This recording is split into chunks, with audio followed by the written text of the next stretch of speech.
আশিকিরা আসো আর একটুখানি এগিয়ে নিয়ে যায়, কেননা পবিত্র রমজান মাস আসছে। কি গো, সামনে রমজান আছে তো নাকি? এই রমজানের গুরুত্ব আমাদের কাছে কতটা, এটাও আমাদের জন্য একটা নিয়ামত, বরকত। কেননা যে পবিত্র রমজান পেল, এই পবিত্র রমজান মাসে যদি একটা মাস আল্লাহর সাথে সম্পর্ক রাখলো, বাকি 11টা মাস আল্লাহ তাকে কবুল করে নেবে। এই যুবকেরা, তরুণীরা, আল্লাহ নবী শাবান মাসের শেষের দিকে আল্লাহ নবী বয়ান করতে লাগলেন, কথাবার্তা বলতে লাগলেন। সে রিওয়ায়াতের মধ্যে আছে সালমান ফারসি রাদিয়াল্লাহু তাআলা আনহু থেকে রিওয়ায়াত, আল্লাহ নবী দাঁড়িয়ে রয়েছে, সাহাবাদের ঘরে বলতে দিয়েছে, বাবা সাহাবারা, পবিত্র রমজান মাস তোমাদের কাছে অনেক বড় নিয়ামতের মাস। এটা হলো তাকওয়াওয়ালা মাস, এটা হলো তওবার মাস। বেশি বেশি তওবা করবে। তোমার আমার দিলে আল্লাহ তার রাসূলের সাথে মহব্বত করার একটা মাস, আল্লাহর সাথে সম্পর্ক রাখার একটা মাস। এই তাকওয়াওয়ালা মাসটাকে কেউ মিস করবেন না। এই তাকওয়াওয়ালা মাসেতে কেউ ব্যবসা বাণিজ্যের মধ্যে মন লাগিয়ে দিয়ে রোজা ছেড়ে দেবেন না। এই তাকওয়াওয়ালা মাসে কেউ স্বামী স্ত্রী ঝগড়া করে রোজা ছেড়ে দেবেন না। এই তাকওয়াওয়ালা মাসে নিজের কন্যাকে হেফাজতের সঙ্গে রাখবেন। এই তাকওয়াওয়ালা মাসে বিবি বাচ্চাদেরকে উত্তম পরিধান করবে, বিবি বাচ্চাদের ভালো খাবারের ব্যবস্থা করে দেবেন। আপনার কন্যা যদি বালেগ হয়, আপনার বিবি, আপনার কন্যা, আপনার ছেলে পুত্র সন্তান সবাইকে রোজা রাখার কথা বলবেন। কেননা এই পবিত্র রোজার মাসে আল্লাহ নবী জানিয়েছে, শাহরু রমাদান আল্লাযী উনজিলা ফীহিল কুরআন হুদাল লিন-নাস। এই ঈমানদারের জন্য পবিত্র রমজান মাসে কুরআন নাজিল হয়েছে। এই পবিত্র কোরআনটা আল্লাহর কিতাব। ঈমানদারেরা, তোমরা এই পবিত্র রমজান মাসটাকে ছেড়ে দেবে না বাবা। যদি তোমাদের কপালে রোজা জোটে তাহলে তোমরা রোজা রাখবে। এই যুবক তরুণীরা, এখন আমাদের জীবনে অনেকের ফরজ নামাজ হয়নি, অনেকের জীবনে জুম্মা অনেক ছেড়ে গেছে, কিন্তু পবিত্র রোজার মাসে রোজাটা যেন আমাদের ছেড়ে না যায়। কেননা নবী বলতে লেগেছে, বাবা সাহাবারা, এই রোজার মাসে যারা একটা ফরজ রোজা রাখবে, অন্য মাসে 70টা ফরজের আমল সওয়াব আল্লাহ তাকে দান করবে। এই পবিত্র রোজার মাসে তারাবি নামাজ রয়েছে। তারাবি নামাজ হলো 20 রাকাত নামাজ। এই যুবকেরা, তরুণীরা, এখানে একটা কথা আপনাদের ক্লিয়ার করে দিয়ে যায়, আমরা ইমামে আজম আবু হানিফা রাহমাতুল্লাহ আলাইহিকে মানি। আমরা 8 রাকাত পড়বো না, আমরা 20 রাকাত পড়বো। সস্তায় ইসলাম চলে না, সস্তায় দিন চলে না। 20 রাকাত হযরত উমর ফারুক তিনি রিওয়ায়াত করে গেছে। হযরত উমর ফারুক বলেছে, বাবারা 20 রাকাত তারাবির নামাজটা পড়বে। এ যুবক, 20 রাকাত নামাজ যদি আমি ছেড়ে দিয়ে 8 রাকাতের দিকে চলে যাই, তাহলে আমরা আমল থেকে বঞ্চিত হয়ে যাব। 20 রাকাত নামাজ হযরত উমর ফারুক পড়েছে। হযরত উমর ফারুকের থেকে আলেম পৃথিবীর জমিনে কেউ নেই গো। কেননা নবী পাকের সাহাবাদের সম্পর্কে যদি বলা যায়, আল্লাহ নবী জানিয়েছে, আসহাবিকান নুজুম, আমার এক একজন সাহাবারা তারকার মতো। আরো জোরে বলো, আমার নবী পাক বলে গেছে, আমাকে তোমরা যখন হারিয়ে ফেলবে, আমার সাহাবাদেরকে তোমরা ধরবে। আমার সাহাবারা যখন হারিয়ে যাবে, তোমরা সুহাদাদেরকে ধরবে। তোমাদের সুহাদা যদি হারিয়ে ফেলো, মুজাদ্দিদদের ধরবে। মুজাদ্দিদ যদি হারিয়ে ফেলো, ওলিদের সাথে সম্পর্ক রাখবে। ওলিরা যদি না থাকে, আলেমে হাক্কানীদের সঙ্গে সম্পর্ক রাখবে। এই যুবকেরা, তরুণীরা, তাই তো আল্লাহ নবীর নবী দয়া নবী সাহাবাদের বিষয়ে বলেছিল, বাবারা সাহাবাদের তোমরা অনুসরণ করবে। হযরত উমর ফারুক বলেছে, এটা বুখারী শরীফের মধ্যে রয়েছে, তারাবির নামাজ হলো সুন্নাতে মুআক্কাদা। এই তারাবির নামাজ আপনাকে আমাকে 20 রাকাত ধৈর্য সহকারে পড়তে হবে। আমার ঘরের ছেলেরা আজ কারোর মোবাইলে ওয়াজ শুনে তাদের দিকে চলে যাচ্ছে, অথচ তারা বুখারীর কথা বলে। বুখারীর হাদিস যদি পড়ে থাকে, হযরত হযরতে ওমর ফারুক থেকে রিওয়ায়াত আছে 20 রাকাতের কথা, এখানে 8 রাকাতের কথা উল্লেখ নেই। এ যুবকেরা, তরুণেরা, আমি ইমামে আযম আবু হানিফাকে মানি, আপনিও ইমামে আযম আবু হানিফাকে মানে, অতএব আপনাকে 20 রাকাত তারাবির নামাজ পড়তে হবে, এটাই হলো সুন্নাতে মুআক্কাদা।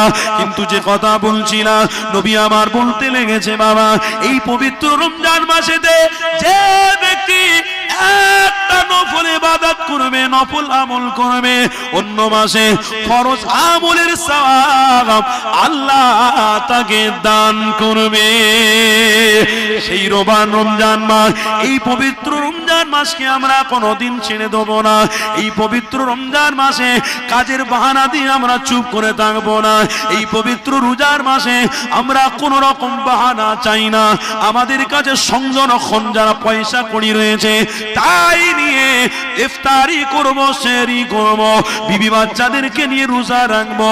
এ যুবকেরা, তরুণেরা, তাই তো আপনাদের ঘরে জানিয়ে দিই, এই পবিত্র রোজার মাসে নবী আমার জানিয়ে দিয়েছেন, এ বাবা সাহাবারা, এই পবিত্র রোজার মাসে একটা কবুলিয়াতের সময় রয়েছে, ওই সময়টাকে তোমরা কাজে লাগাবে বাবারা।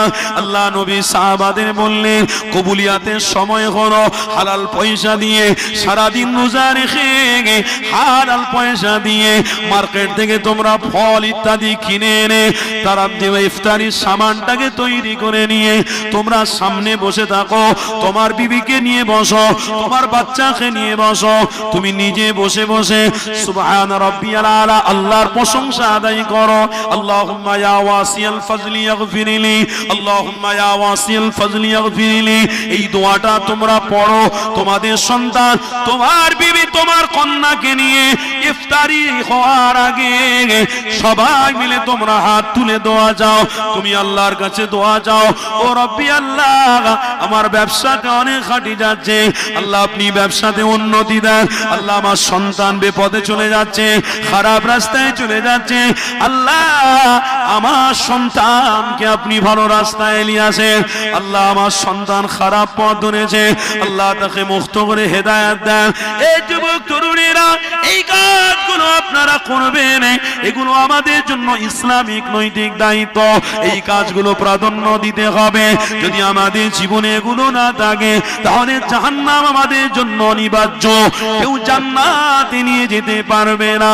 এই যুবকেরা, তরুণীরা, আরেকটা কথা আপনাদের ঘরে শুনিয়ে দিই, যখন রোজার মাসের কথা হলো তখন আরেকটা মাস আমাদের কাছে রয়েছে, রজবের পরে আপনাদের আমার জন্য শাবান মাস।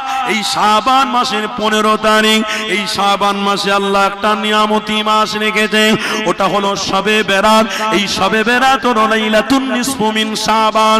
এই শাবান মাসে শবে বেরাত তোমাদের জন্য বড় গুরুত্বপূর্ণ, কেননা আল্লাহ নবী সাহাবাদের ঘরে বলতে লেগেছে, বাবা সাহাবারা, এই শবে বেরাতটা আল্লাহর কাছে বড় গুরুত্বপূর্ণ।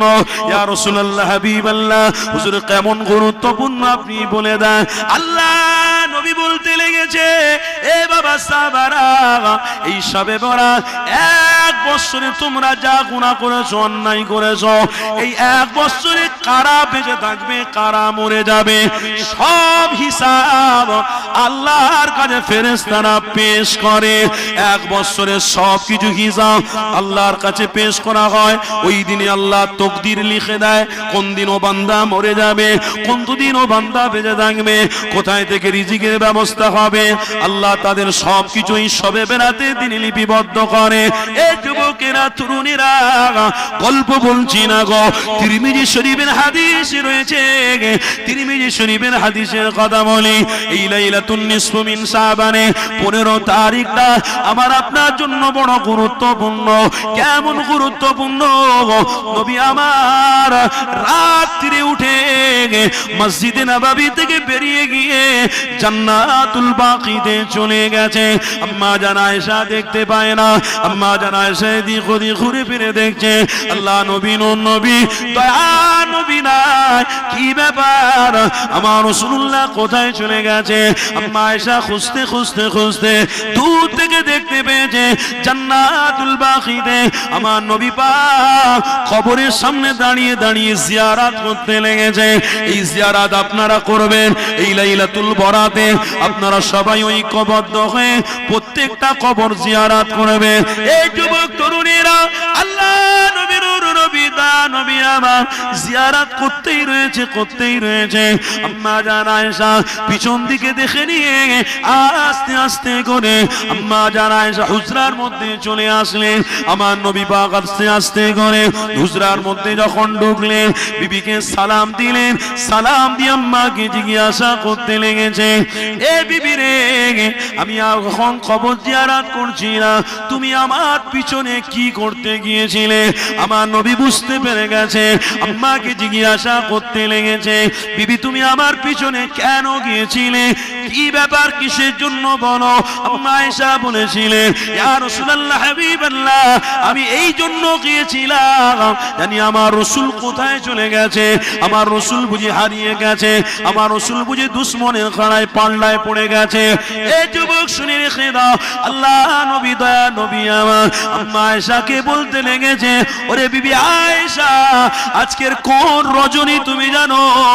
আজকের রজনীটা হলো আল্লাহর কাছে নেক আমল করার, আল্লাহর কাছে প্রাধান্য পাওয়ার রজনী।